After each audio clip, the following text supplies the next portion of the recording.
Adolfo, ¿cómo estáis? ¿Cómo anda eso? Doctor, aquí andamos, doctor Yazo. Primer día de cuarentena con una siesta suavecita de 2 horas. Ah, tú sabes.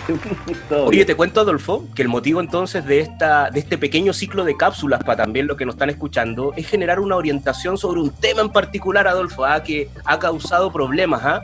No está relacionado con el Colo-Colo, Adolfo. Está relacionado... Ah, ya, por si acaso. Está relacionado... ¿Es otro problema? No, ¿qué pasó? Saque ese tazón, gurú, saque ese tazón de cámara. Disculpe. Está relacionado con el aspecto de la educación financiera.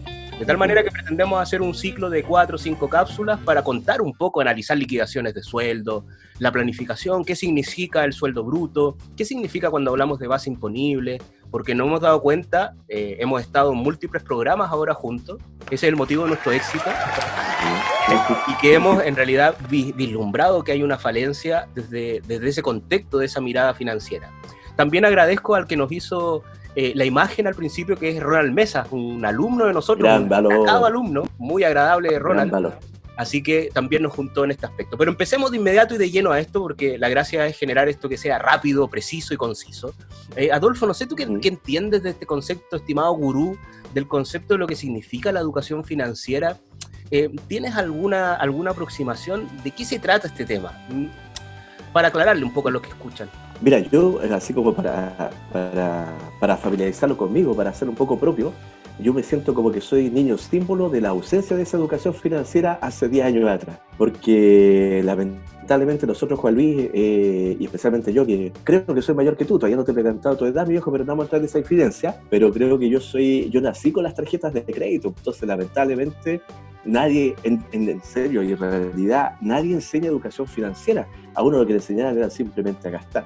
Así que, para hacer como una introducción, yo te digo que en tercer año de universidad me entregaron mi tarjeta de financiera Atlas con 150.000 pesos y empezó la debacle de mi ausencia de educación financiera al tiro. La cosa que eso se transformó con el pasar de los años en muchos millones de deudas. Entonces, lo que tú me preguntas, Juan Luis, yo lo estimo como un ciudadano común y corriente, que es como la forma de enseñarte para no endeudarte y para vivir tranquilo y estar preparado para situaciones como esta. Porque a propósito, Adolfo, el tema de la deuda es súper complejo. Tú sabías que en realidad nosotros vemos una gran parte de la población, el tazón, Adolfo, el tazón, una gran parte de la población que está relacionada con este aspecto de deuda. La teoría habla, y el gobierno en particular, ser responsable con tu salario, ¿cierto? Que tu sueldo no esté comprometido más allá de un 25%, pero nosotros descubrimos familias que en realidad tienen hasta un 75% de compromiso en su sueldo. O sea, quiere decir que una familia que recibe 1 millón de pesos ya tiene 750.000 pesos comprometido en deuda. Y ese aspecto genera un tremendo inconveniente desde el punto de vista global y ciudadano, para poder completar efectivamente cómo nosotros salimos de esto. De tal manera que en este aspecto a mí me interesa mucho tratar este aspecto de educación financiera, porque tiene 2 grandes aspectos que surgen desde este contexto de la economía básica, porque algunos profesores mencionan y dicen, bueno, a ver, el problema económico, que son esta escasez de recursos y estas múltiples necesidades, en realidad es lo más básico, pero al parecer es lo prioritario de todo, porque la familia, nosotros también nos vemos constantemente metidos en esa problemática. Si tú te das cuenta, Adolfo, no sé si le había dado una vuelta, pero toda la economía, ya sea macroeconomía, econometría, pensamiento económico, todo radica en este concepto de las múltiples necesidades y de la escasez de recursos. No sé si le habías dado una vuelta a eso, porque cuando nosotros trabajamos en macroeconomía también tenemos ese problema, y las familias tienen ese inconveniente hoy día, Adolfo.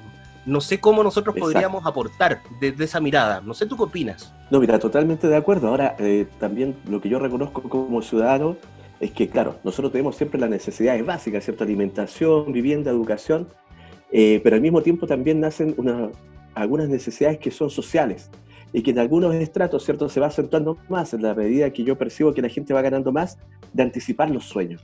Yo pienso que igual este tema neoliberal, este sistema económico que hemos tenido por muchos años, nos ha llevado a anticipar los sueños. Antes, si te acuerdas, Juan Luis, los abuelitos guardaban el dinero en latas de manteca. Sí. Y cuando juntaban pesito tras pesito y no tenían cuenta en la tienda del centro, como Di Martel y esas cosas que de repente uno escucha como con eco, iban a comprar recién su refrigerador, ese grande con palanca. Pero una vez que la latita de manteca, y nuevamente la mujer como protagonista del ahorro familiar, era la encargada de que nadie saque plata de ese tema. Entonces, como dices tú, claro, es un problema económico esencial, siempre vamos a tener múltiples necesidades, pero este sistema económico nos creó necesidades que realmente en su momento no eran tan necesarias, pero estamos en esto y tenemos que seguir bailando de esa manera. Entonces ahora, ¿cómo enseñamos a la gente para controlar ese ímpetu de consumo? Que es el tema relevante. Oye, Adolfo, ¿y tú te has dado cuenta que al parecer todavía hay personas que guardan en la latita el dinero, ¿va? Como tú lo dices, en un chanchito, o lo dejan en la cuenta corriente? ¿Tú qué opinas de eso? Desde mi punto de vista económico, eso no tiene ninguna oportunidad clara de poder generar tal vez algún tipo de beneficio. Porque esto está constantemente sometido a la inflación, que es un hecho natural del ser humano y que surge por el sistema de la teoría de la oferta y la demanda, que va más allá del sistema que nosotros nos encontramos. De tal manera que, no sé, ¿tú qué opinas? Claramente a las personas no les conviene tener su dinero. Las personas, por ejemplo, ahora que están sacando su 10%, no les conviene tener su dinero en la latita, Adolfo, ¿cierto? Exacto. Lo que pasa es que igual el Estado, yo encuentro que los bancarios, las instituciones bancarias, financieras, no han sabido generar algún instrumento que te incentive al ahorro. Y yo pienso que es una falta de visión financiera, porque el Estado nos incentiva a gastar hoy día con plata que no es nuestra, simplemente que es con plata de ellos para que me la cobren más caro. Entonces, cuando tú, claro, comparas un depósito a plazo, te da un interés anual de 3%, 4%, una miseria, o sea, es muy poca plata que no se rinde, que no luce. Entonces la gente prefiere gastarlo hoy día. Por eso igual el emprendedor, de repente, un muy buen desafío que compra algo y lo vende más caro, aunque le saque un 20 o un 30% ya es buena rentabilidad, pero para eso también tienes que ser vendedor. Ahora, pasa por eso, no tenemos algún instrumento claro de las instituciones que te incentive a gastar. Ellos simplemente, ya como empezó esta rueda de endeudamiento, como que no pueden frenar. Y eso es lo que a mí me da miedo, que ese endeudamiento que hablamos del ciudadano se traduzca también en las grandes empresas, como lo hemos visto. ¿Sabes lo que yo he visto ahora, y que lo he visto enormemente? He visto y he relacionado claramente de que ahora, y producto de todo lo que nosotros hemos estado en los medios, hay un desconocimiento, porque, por ejemplo, surgen aspectos que tú ya conocías porque lo habías mencionado, como la famosa cuenta 2 en algún momento, pero que eran totalmente desconocidos para todos nosotros, de tal manera que surge este concepto de la cuenta 2, y en realidad hay muchas personas que hoy en día no saben qué hacer. No todas las personas van a sacar su dinero, hay que ver que en realidad la cantidad o el promedio que se ha sacado no sobrepasa el $1.000.000. Hemos visto a muchos inmigrantes también sacar el dinero de la AFP, pero hay también un pequeño porcentaje de la población que también en algún momento pensaría en invertir este dinero, y hoy día sale incluso un reportaje de la Tercera que está mencionado y que habla con temas de cierta manera que son muy comunes, que nosotros todos los conocemos, pero que no son fáciles de llevar. Por ejemplo, me habla el objetivo para ahorrar de la pensión, o sea, me habla de tener una planificación para generar, por ejemplo, tal vez un ahorro que me permita a mi vejez, porque yo no sé si habías pensado, esto es lo que te voy a mencionar, pero si tú te fijas, el ahorro es un sacrificio del bienestar futuro por un bienestar, de un bienestar presente por un bienestar futuro. Ese es el ahorro que yo hago. O sea, a mí ahorrar, por ejemplo, ahora no me sirve en el presente, sino que yo pretendo que me va a servir en el futuro. Ese es el origen de este fondo de pensiones. Y también menciona, por ejemplo, este artículo, qué régimen tributario conoce que te conviene más. Chuta, no entendiendo muchas cosas de que esto al parecer no es un artículo que es fácil de absorber para la mayoría de las personas que tal vez sacaron su dinero.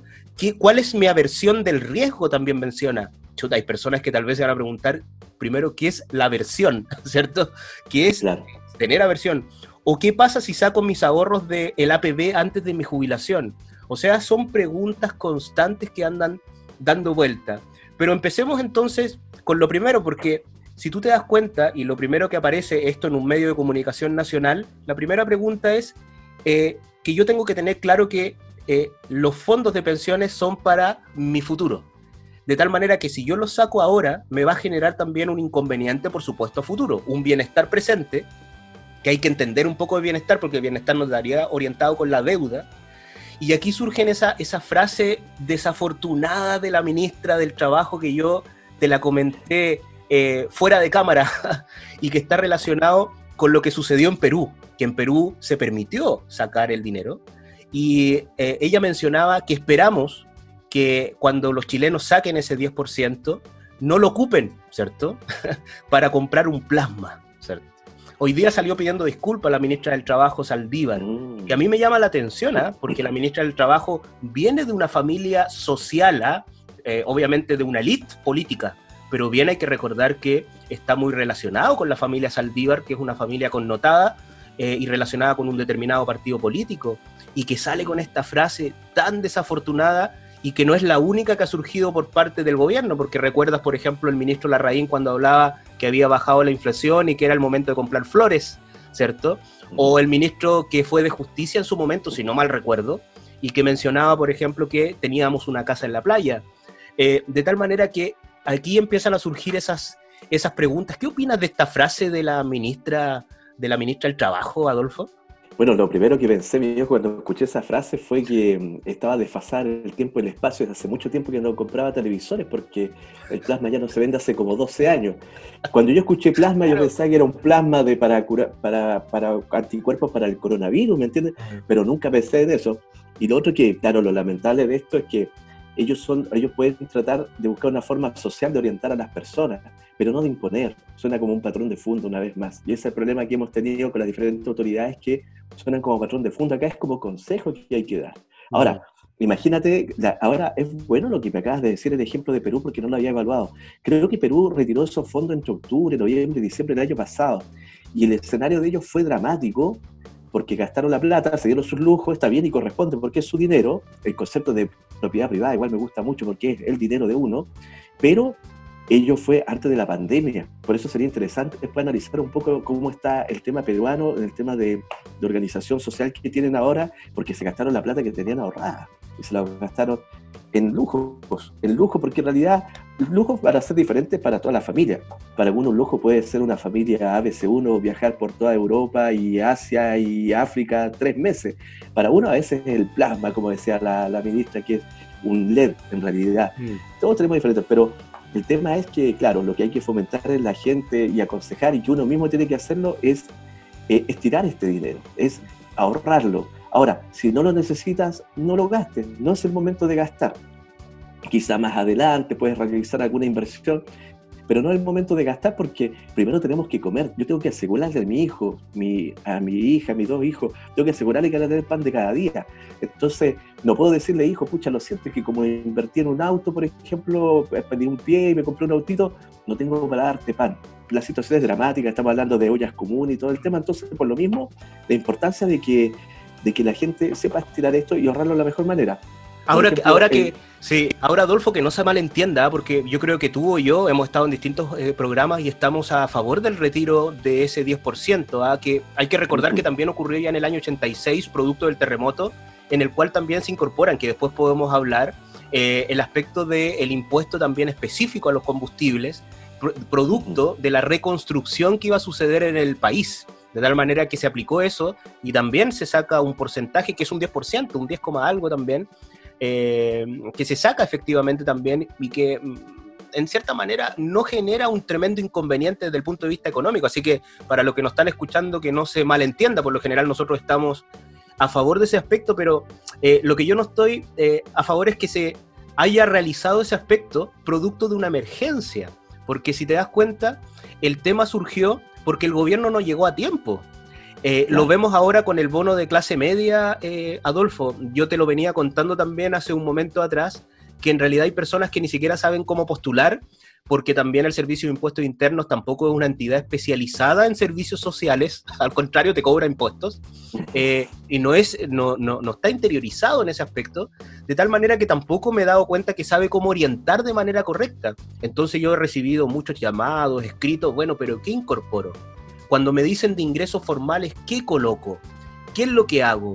Y tú empiezas a buscar información, incluso en Google, e incluso hay elementos en los cuales no aparece absolutamente nada, pero absolutamente nada. De tal manera que hemos visto que producto también de que el gobierno no ha llegado a tiempo con la ayuda, se ha requerido este aspecto fundamental en el momento dado de sacar este 10% de forma urgente. Y por eso yo critico también las palabras de la ministra, porque hay una gran cantidad de personas que entonces debe educación, porque tiene tal vez algo que pagar porque su hijo está estudiando y que sigue estudiando. Hay gente, por ejemplo, que tiene deudas de salud. Hay una gran cantidad de gente que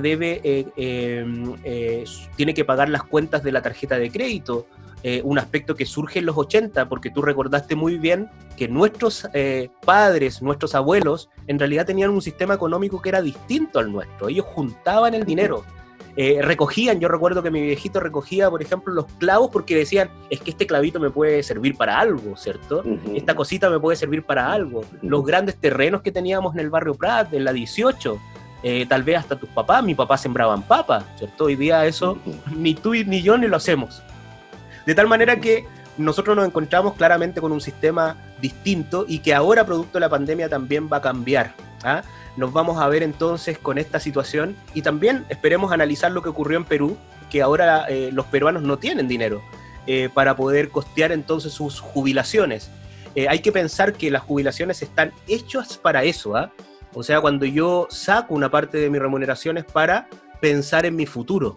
De tal manera que cuando saco entonces dinero y lo estoy ocupando claramente en otra cosa porque necesito ocuparlo en otra cosa, se genera entonces ese problema. De tal manera que, Adolfo, esta es la idea de ir conversando en el transcurso de este tiempo. No sé si te pareció largo o corto porque ya se nos acabó el tiempo. En serio. Pasa volando, viejo. Pasa volando mucho de conversación. Lo encuentro de amigos, espectacular. Sí, exacto. Y aparte que igual... esto puede demandar mayores consultas de las personas, mayores cosas que se pueden hacer, que uno puede colaborar con los conocimientos que uno tiene en las áreas específicas, así que es un gran aporte, Juan Luis. Yo te agradezco, aprovechando esto, la invitación que me hiciste para participar de este proyecto, que nuestro amigo Ronald nos empujó ya con una presentación de ahí, como la vamos a ver, como ya la vimos, así sí, pues. Que bonito, así que estoy aquí para colaborar con usted, mi amigo, y oiga, pero que no seamos como Lavín y Vidal nomás, pues, viejo, porque yo no quiero ser Lavín. O sea, te digo al tiro, yo Lavín, no, Vidal también lo dudaría, entonces tengo que buscar alguna otra comparativa. Sí, pues sí, como Marcelo Salas y Zamorano, la dupla goleadora. La dupla Sasá, claro, podría ser como Mazú y Gonzalo, una cosa así, pero sí, de ese tipo. Sí, porque me tendrías que dar a elegir entre Vidal y Lavín, ¿eh? Y no elegiría a ninguno. No, pues ese es el problema, yo tampoco te dije, no, tenemos que buscar otro tipo, así que vámonos por el deporte mejor, viejo. Mejor por el vamos deporte. Amenizándole, vamos por ahí. Mazú goleador, ¿cierto? Una cosa así. Sí, cierto. Las medallas de oro, viejo. Así que eso, gurú, gurú de la contabilidad. Bueno, estimado, espero que esto sea de ayuda. Yo creo que la próxima semana con Adolfo vamos a subir tal vez otro programa ahora hablando de la planificación financiera, con algunos datos, con algunos aspectos que pueden ayudar entonces para entender lo difícil que estamos ahora en esta situación y que se viene difícil, Adolfo, no es solamente un aspecto ahora. Se viene complicado. Meses de dificultad, muchos meses, por eso hay que cuidarse harto y apoyarse entre todos, viejo, harta solidaridad. Ese es el motivo de esto, tratar de apoyarnos. Ya pues, Adolfo, un abrazo. Listo, viejo, nos vemos. Vale, nos vemos. Saludos. Gracias, chao, viejo. Oye, y tú sabes, el tazón. No, saque ese tazón, saque ese tazón.